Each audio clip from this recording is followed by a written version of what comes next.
Hello and welcome back. I'm Joshua Barnes and you're watching NewsX World. Let's first take a look at our headlines.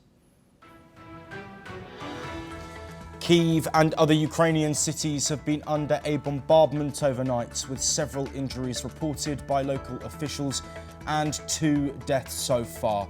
This comes just a day after Ukraine reported that Russia launched its largest drone attack of the war so far.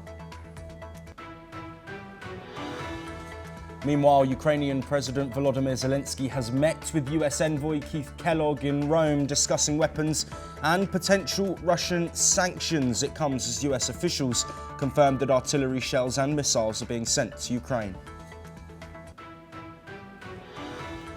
Hamas say they have agreed to release 10 hostages as part of a Gaza peace deal currently being negotiated in Doha. However, talks have not yet led to a concrete proposal.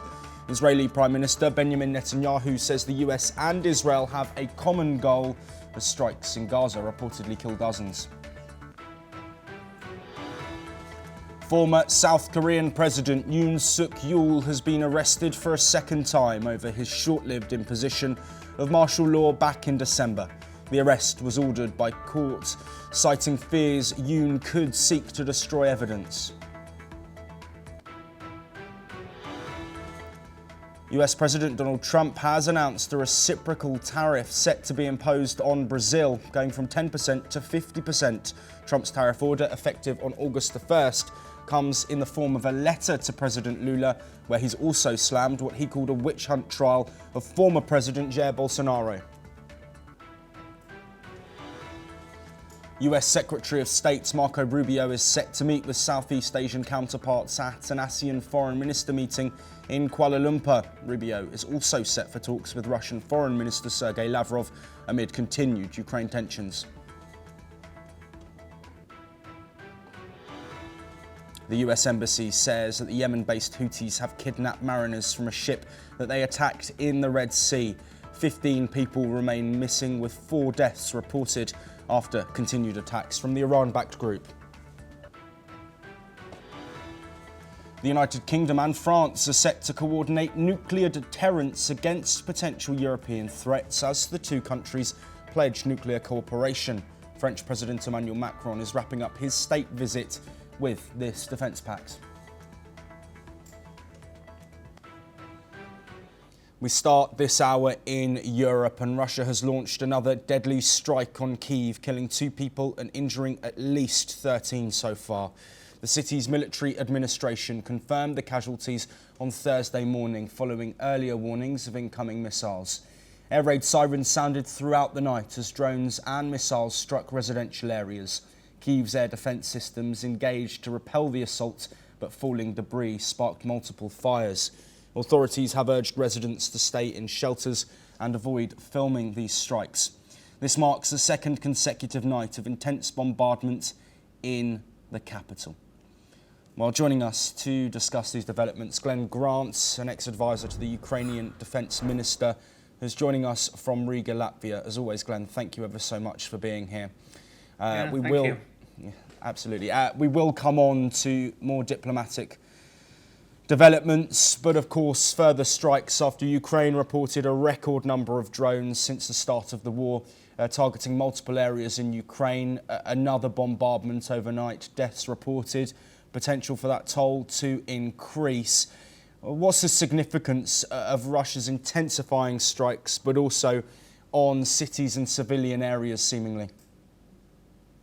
Well, I mean, the main thing is that the Russia quite well understands that every time America pauses in its aid, even for a day or 2 days, that it opens a window for them to attack more, because they know that Ukraine will be short of missiles. So, they're using this last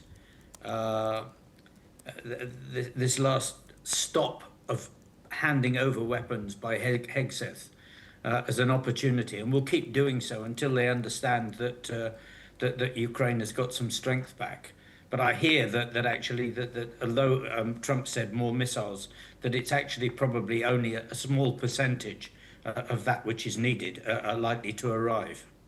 Yes, absolutely. We have had confirmation of potential missiles being sent over, but there's no clarity on Patriot missile systems. Trump has signalled that that could be sent over. We, of course, had this discussion yesterday, so the pause that came in, of course, impacting Ukraine's ability to defend itself against these strikes. And now that we understand that the missiles being sent are shells and not potentially ammunition for these Patriot missile systems, do you think that the US really needs to step up now in the face of clear strikes from Russia that are continuing day after day, it seems? Well, I mean, I've been saying for the last 2, 3 years that the American government is working on behalf of Russia, even if they don't want to seem so, or even if they're trying to say otherwise. But everything they're doing, every time Ukraine actually seems to get on top of the battle, America pauses in its aid and causes Ukraine to go backwards again and more people to die. If America is serious in supporting Ukraine, then it's going about it in an extremely strange way. I mean, it's, feeding Ukraine but withholding food to help it is not a diplomatic or an honest way for a country to do business. And Glenn, before we move on to our next topic, I just want to get an understanding from you, as somebody, of course, who's closely aligned to Ukraine. What's the current feeling for civilians living in Kyiv and other regions that have been facing these overnight bombardments, spending time in shelters, air raid sirens, and a fear about safety? Well, I mean, clearly the fear about safety is real. And I think I've said before, I mean, the hotel I stay in regularly was trashed about 3 weeks ago by a missile. So there's a reality in this for everybody that's in any of the Ukrainian cities. But I can tell you that there is a huge amount of stubbornness about this that Ukrainians are not going to lose. And the missiles may go on, but the next day life is back to normal as quickly as possible, even rebuilding places as quickly as possible.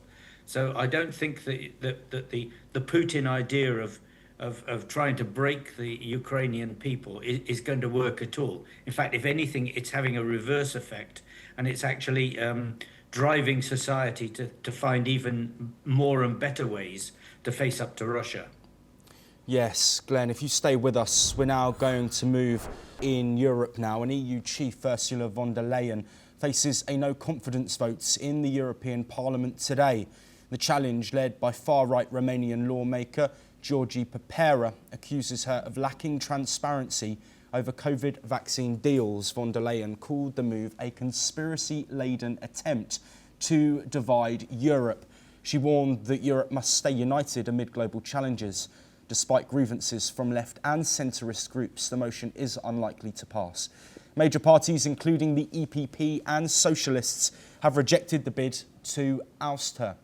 Well, Glenn, thank you for staying with us as we look at potential instability within the EU bloc. This move coming from right-wing parties looking specifically at COVID deals that took place. I want to first link this back to Ukraine and then also talk about the wider ramifications. But the EU has, of course, been a bloc of general unity. There are a couple of outliers there. But how influential could a situation like a vote of confidence be for the bloc that is currently dealing with the Russia-Ukraine war and other issues like tariffs as well?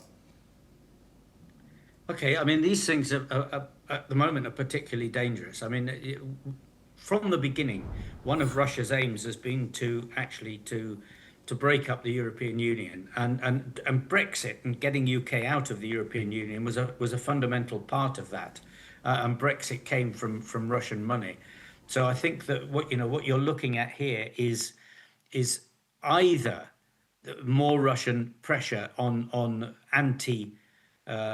anti-West people like Ursula, or it's people trying to take advantage of the current weakness, you could say, in the European Union. I mean, it's not acting in a strong way as it should be. And one of the reasons for that is because the European Union was never designed to be a bloc to actually to fight a war. It was just designed to be a bloc for economy. And now it's got this new purpose, and it doesn't have the institutions and organizations and basically the real people inside it to actually to support Ukraine in the way that Ukraine needs. They're bureaucrats. Bureaucrats don't understand how to fight a war. I'm sorry.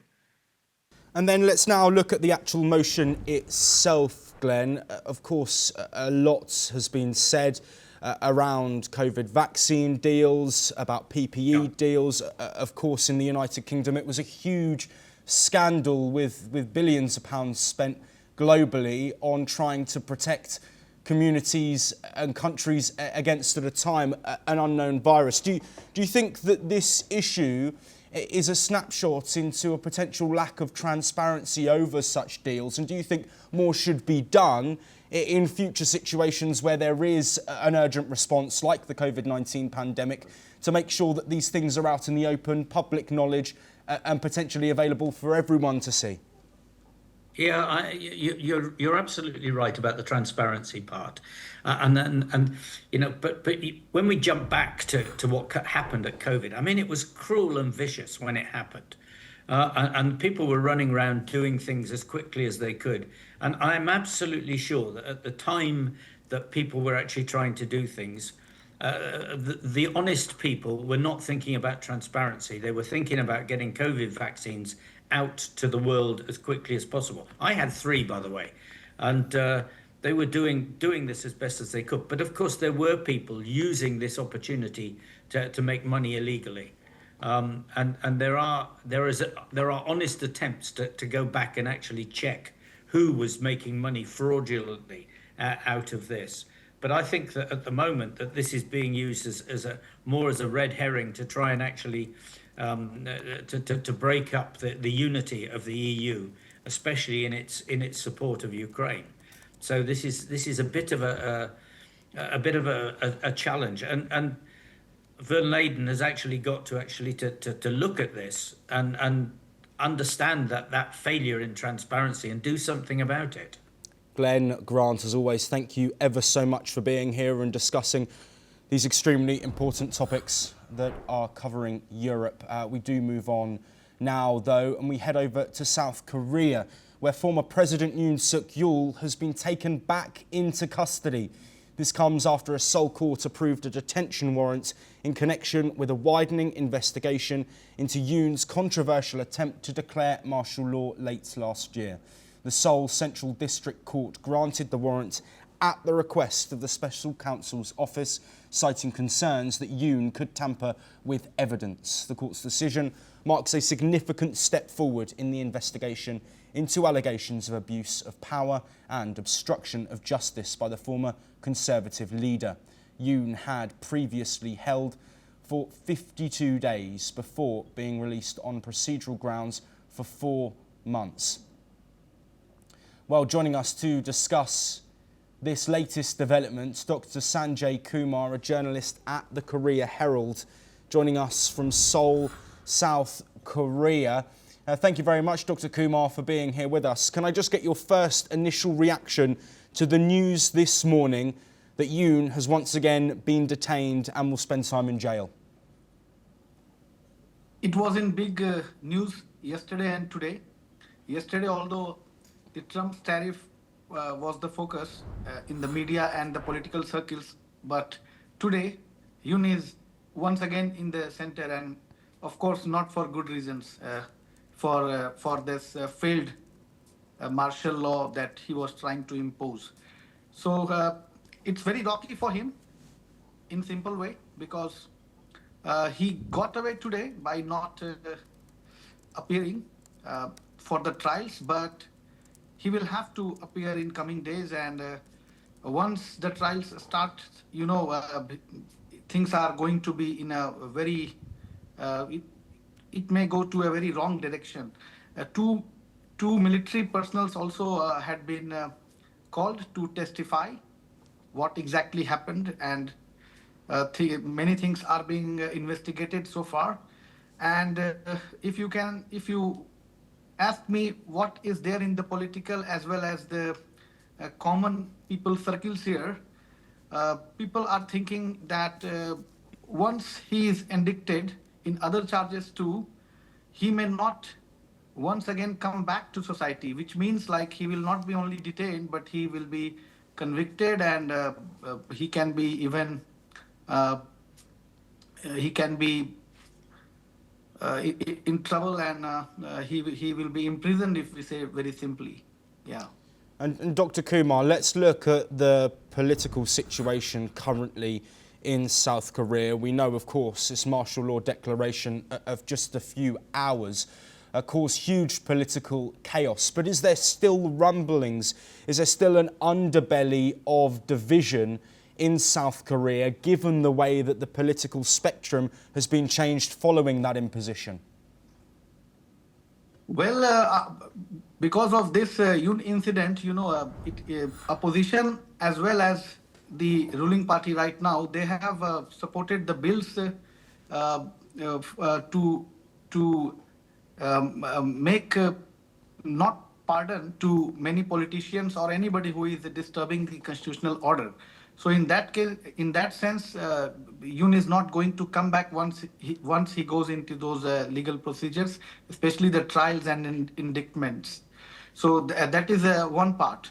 But if you see from party politics things, then for the opposition party also, they are looking for a new leadership. They want someone who can, in a way, politically challenge the authorities and the popularity of current President Lee Jae-myung. So it is, you can say that now the opposition party situation is somewhat frosty, but they want to warm up and they want to come back again. So they are planning to have some kind of reshuffling, and many changes can happen in the opposition party, and it is going to be turbulent once again after few months, because opposition party is also very closely watching how President Lee is going to tackle this Trump's tariff letter and the deadline of 1st of August. He has a pressure to serve the national interest by backdoor diplomacy or active diplomacy and the so-called pragmatic diplomacy. But the so-called pragmatic diplomacy in current times it doesn't seem to be working when it comes to President Trump's tariff. So that is a huge pressure that whole political and economic circles here are facing right now.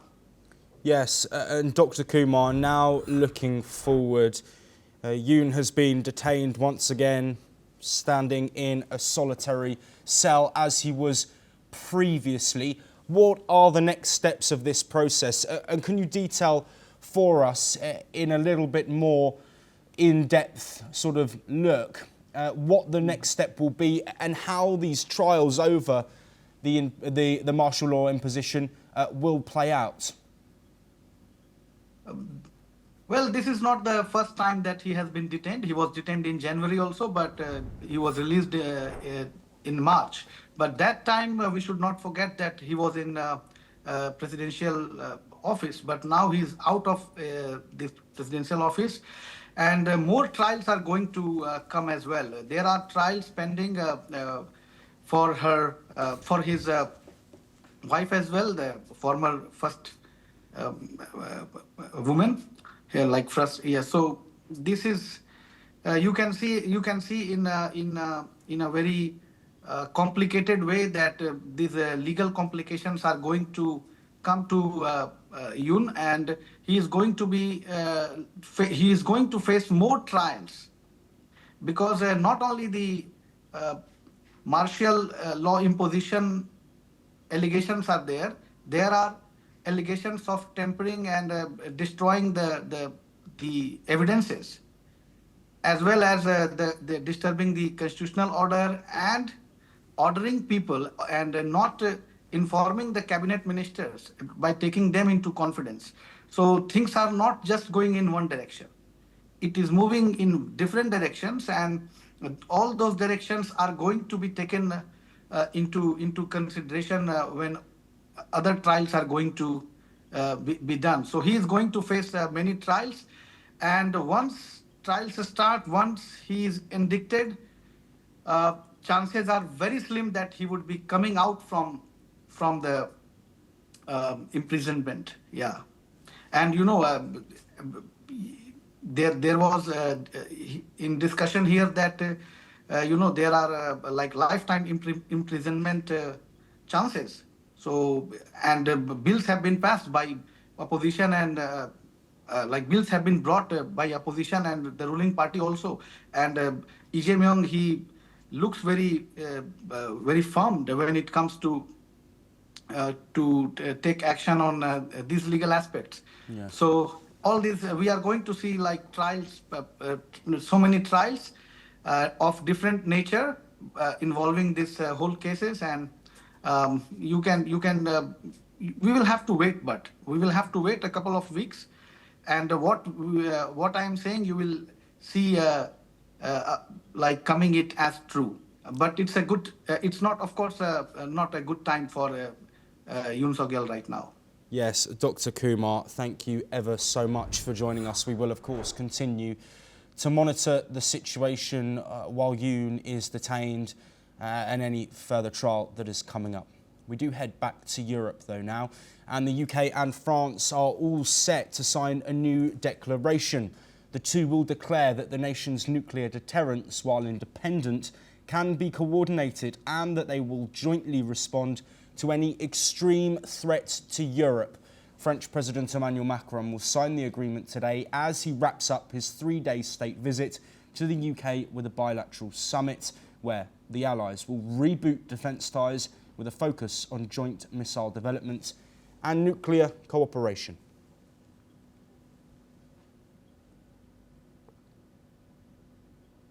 Moving now to Oceania, and Australia has unveiled a tough new plan to combat anti-Semitism. The report, led by Special Envoy Gillian Segal, recommends cutting funding to universities that fail to protect Jewish students.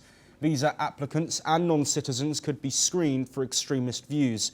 Segal said urgent action is needed after a sharp rise in anti-Semitic incidents since late 2023. Prime Minister Anthony Albanese welcomed the plan and promised action. The report calls for a report card system to grade universities and recommends terminating grants for anti-Semitic conduct. It also urges funding cuts for cultural groups that tolerate hate. Segal warned anti-Semitism has become normalised in academia.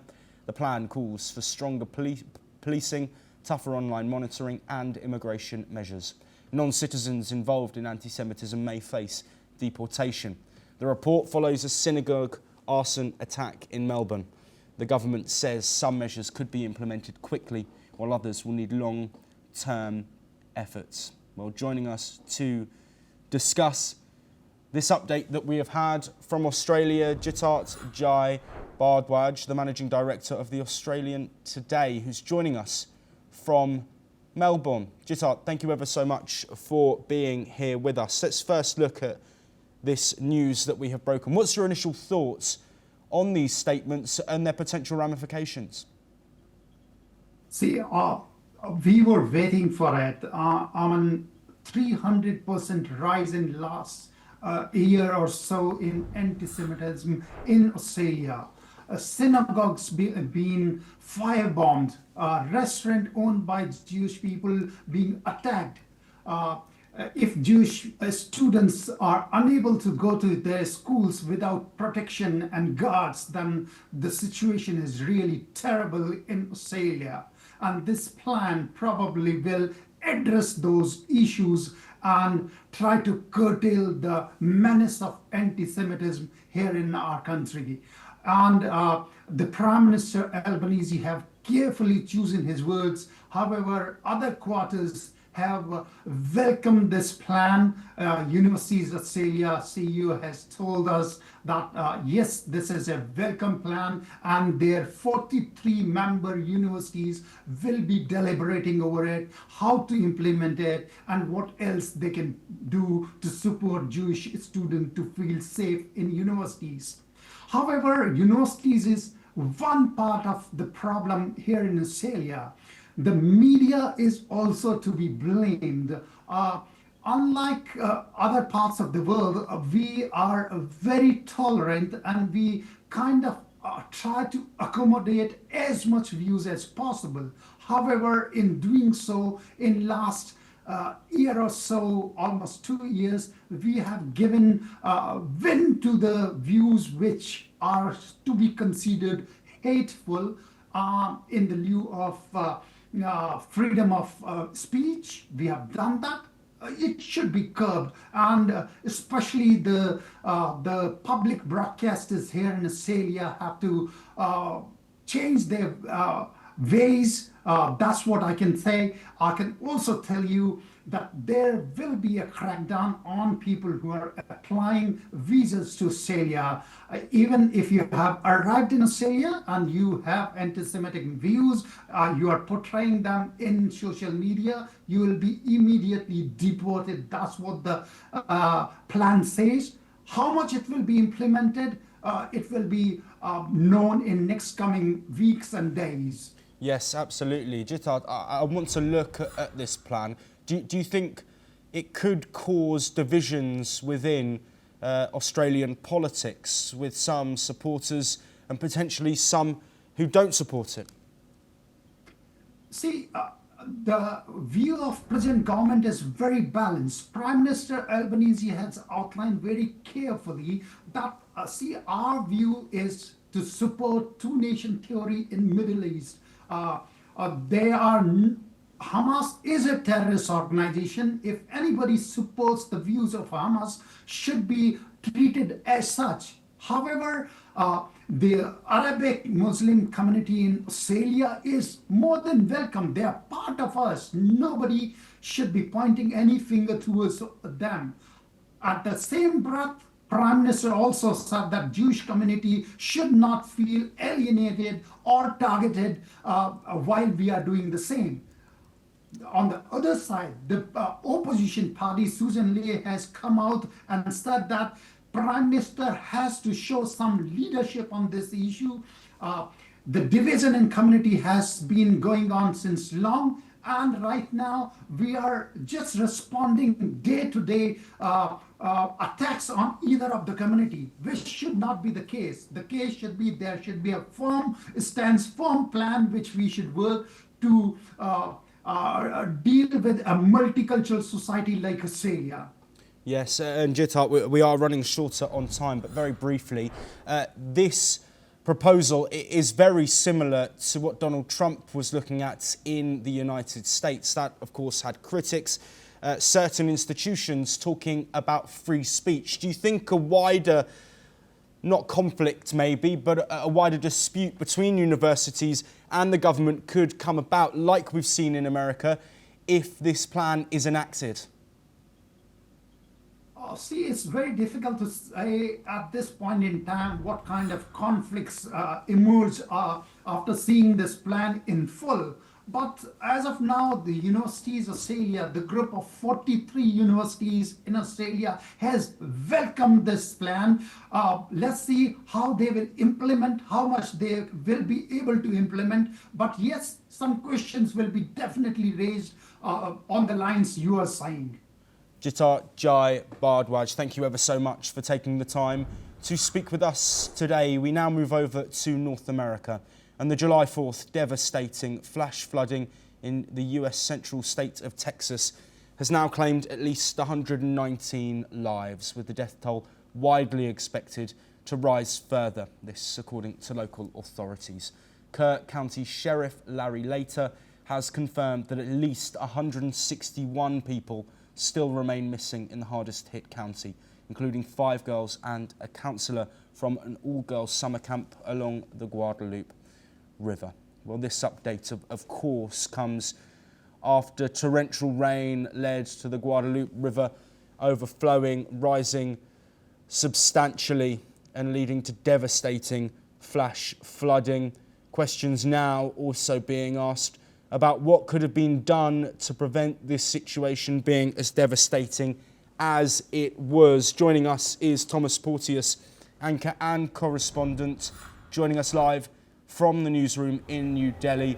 Thomas, what more can you tell us about this devastating incident that still is not answered in terms of those 161 people potentially still missing?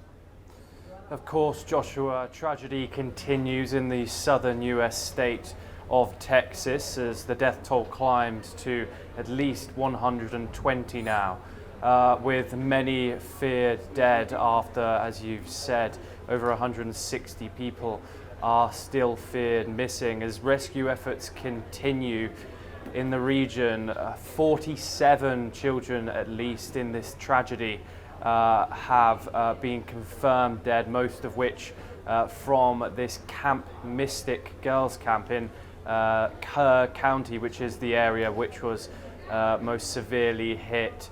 A few of those girls still remain unaccounted for, and rescue operations are still ongoing. As you've said previously, questions around accountability for officials, with people asking how could this have been prevented? A lot of questions being raised at the Trump administration and the Department of Government Efficiency with the cuts they made to accident departments.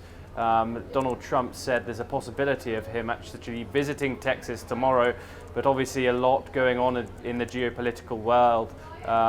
Donald Trump says he might not be able to if he has other commitments. However, this situation continues to unfold. The death toll continues to hike. Tragedy strikes the region, and we will keep you updated and bring you all the facts and figures from all the officials involved as we get them, Joshua.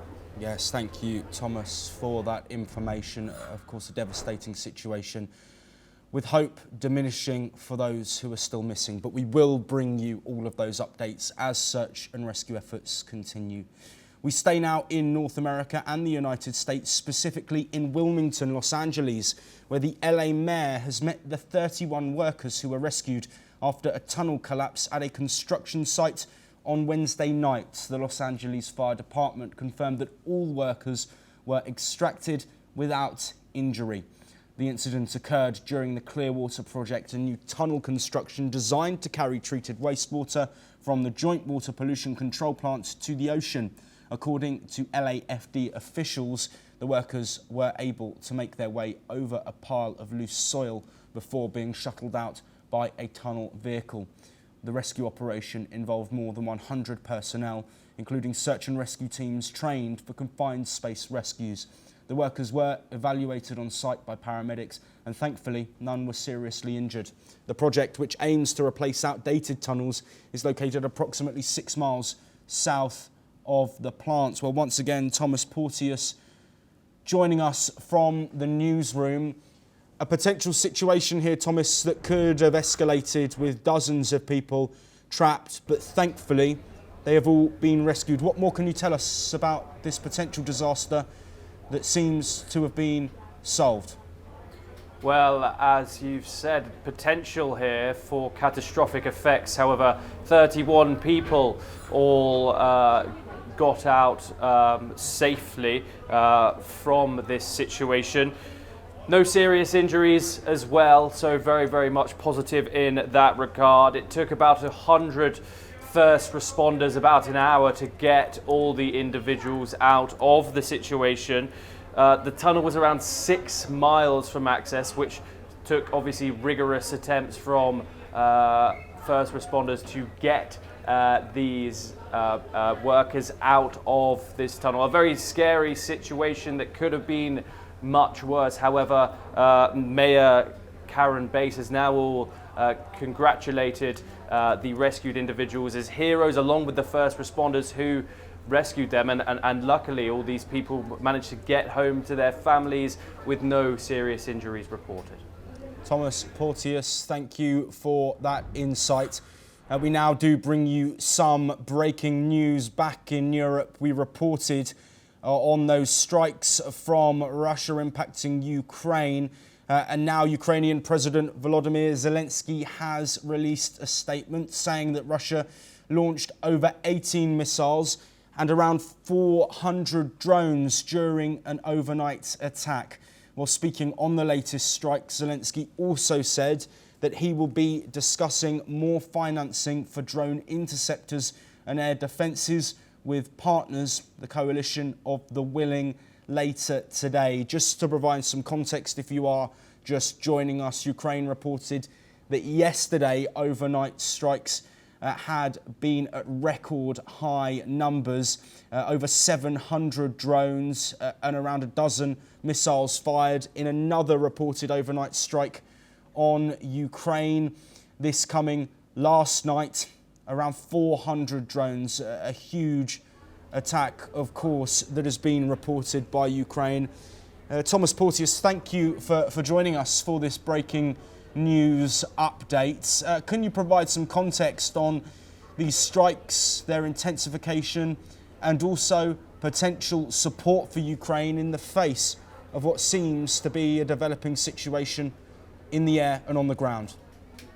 Yes, well, obviously, Joshua, Russia's strikes are intensifying. We saw over 400 missiles and drones launched towards Ukraine yesterday, and then this comes along today. Thankfully, we haven't had any news yet of any casualties in regards to this. However, I'm just sorry, Thomas. I just want to interrupt. We have had a report of 2 deaths so far, but that number could rise. Just to interject there, but sorry, please carry on.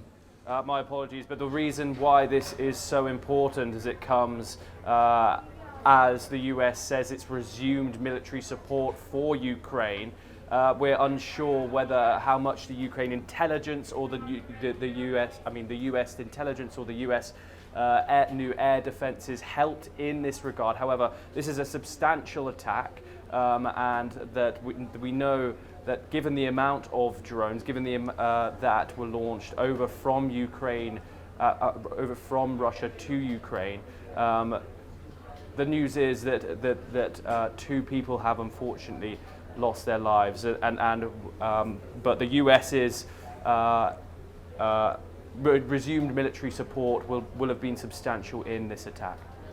Yes, absolutely. We will, of course, continue to bring you updates on that overnight strike with potential death tolls, a number of injured people being revived. But we do move on now and we head over to the Indo-Pacific. China and ASEAN vowed to strengthen economic ties at the foreign ministers' meeting in Kuala Lumpur. Malaysia's Foreign Minister Mohammed Hassan said the ASEAN-China Free Trade Area 3.0 will boost regional resilience.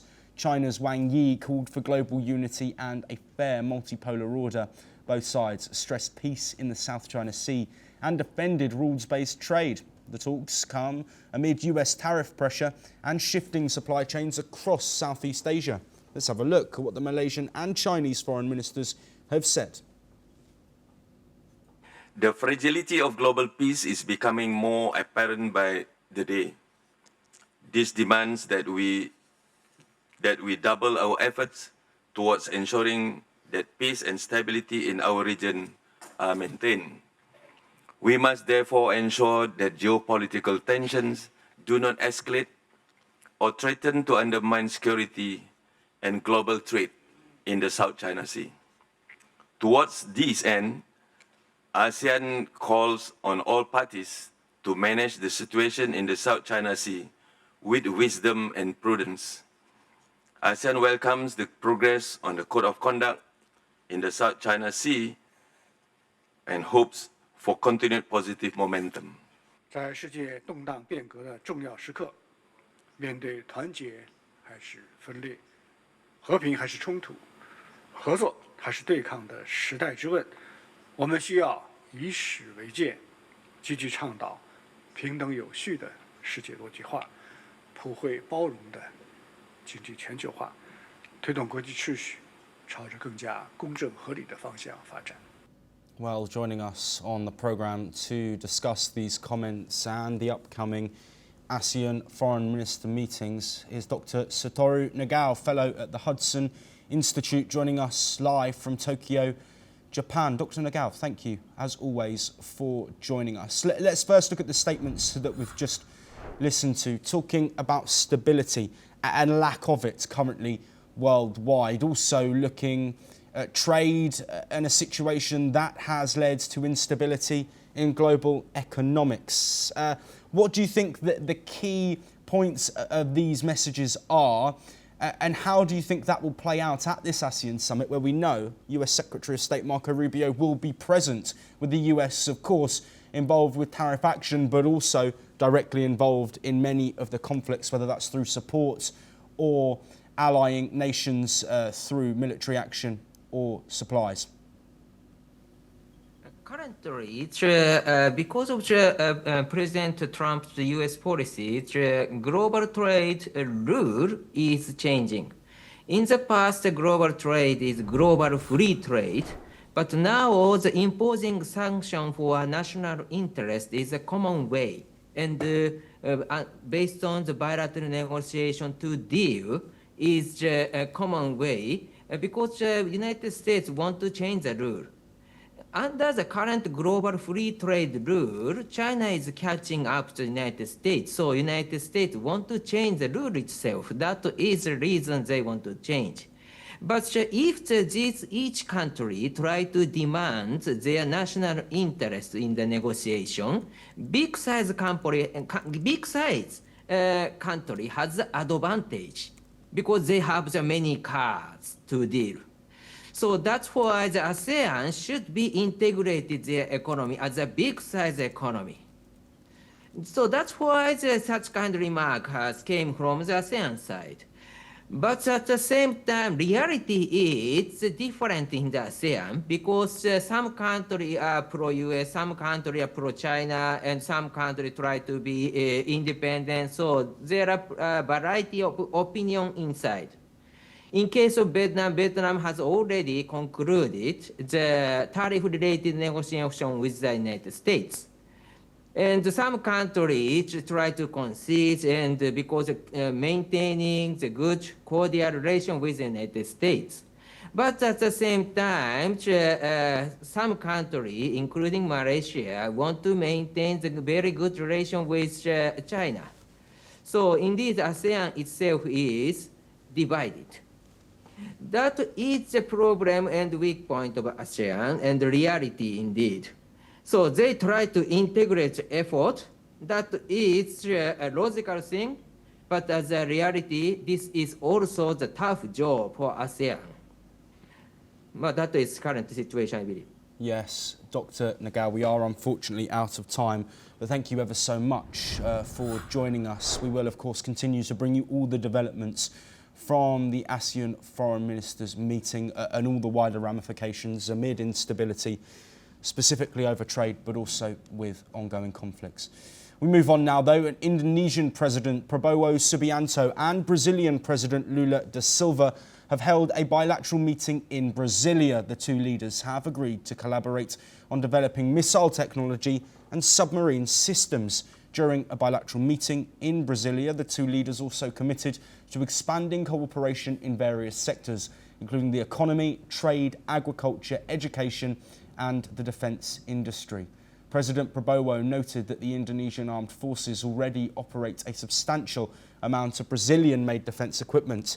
He said Indonesia is eager to continue this partnership through joint production and technology transfer.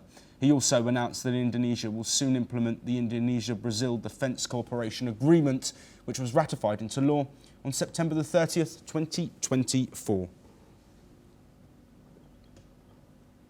Moving on now, the death toll in Guatemala has risen to 4 following a series of earthquakes and aftershocks that struck the country.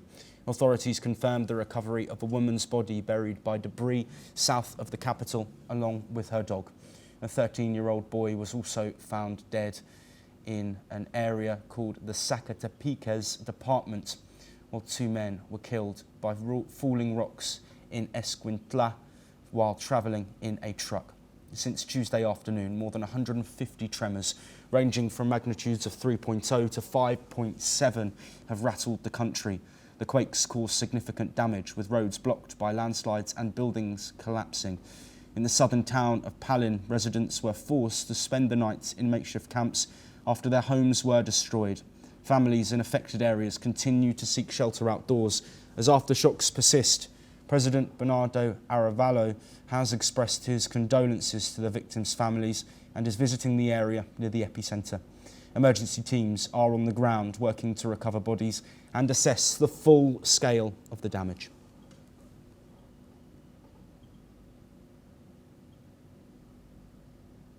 Moving on now, Hawaii's Kilauea volcano erupted early on Wednesday morning, sending dramatic fountains of lava soaring into the air.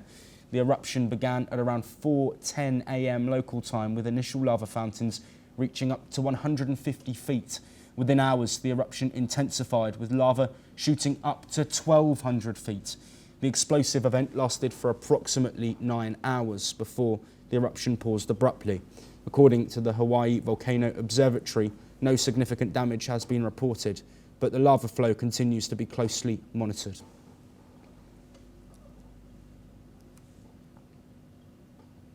Now we'll take a look at the latest news from across the world of sports.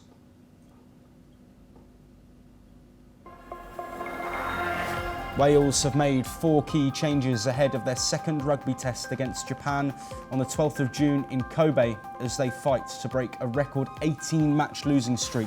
Dan Edwards earns his first start at fly half, replacing Sam Costello, while Aaron Wainwright returns at number 8. Injuries also see Archie Griffin and Freddie Thomas join the forward pack. Debuts could be on the cards for Christian Coleman, Ruben Morgan-Williams and Keelan Giles named among the replacements.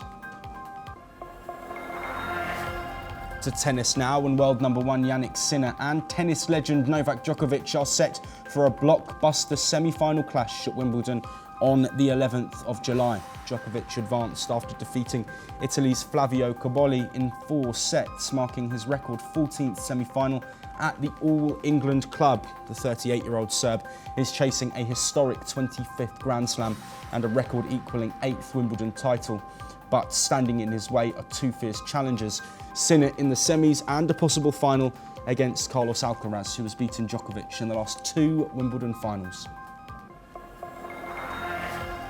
MMA legend Ben Askren has undergone a double lung transplant after a severe case of pneumonia, which left him in a medically induced coma for over a month. Askren shared an emotional update from his hospital bed, revealing he has no memory from May the 28th to July the 2nd. His family launched a crowdfunding campaign, and a generous £368,000 donation made the surgery possible. Now the former UFC fighter is on the road to recovery and says he's simply grateful to be alive. Moving on, but staying with rugby, and powerhouses Australia and New Zealand have united for the first time since 1989 to field the combined side against the British and Irish Lions. The squad captained by David Havila and Lukan Salakaya Loto features 17 internationals, including seasoned All Blacks and Wallabies. Coach Les Kiss says it's a powerful lineup for Saturday's clash in Adelaide. This is the Lions' final warm-up before the July 19th Test series starts against Australia. And in football, Lionel Messi has delivered again for Inter Miami, scoring twice in his side's 2-1 victory over New England Revolution in Foxborough. Messi netted in the 27th and 38th minutes, the second off a brilliant assist from Sergio Busquets, becoming the first player in MLS history to score multiple goals in 4 straight matches. With the win, Inter Miami climbed to 5th in the Eastern Conference, while New England suffers its 2nd straight loss. Messi now has 14 league goals this season, just 2 behind the league leader. Well, that's all we have time for, but we will continue to bring you more of the latest breaking news from across the world.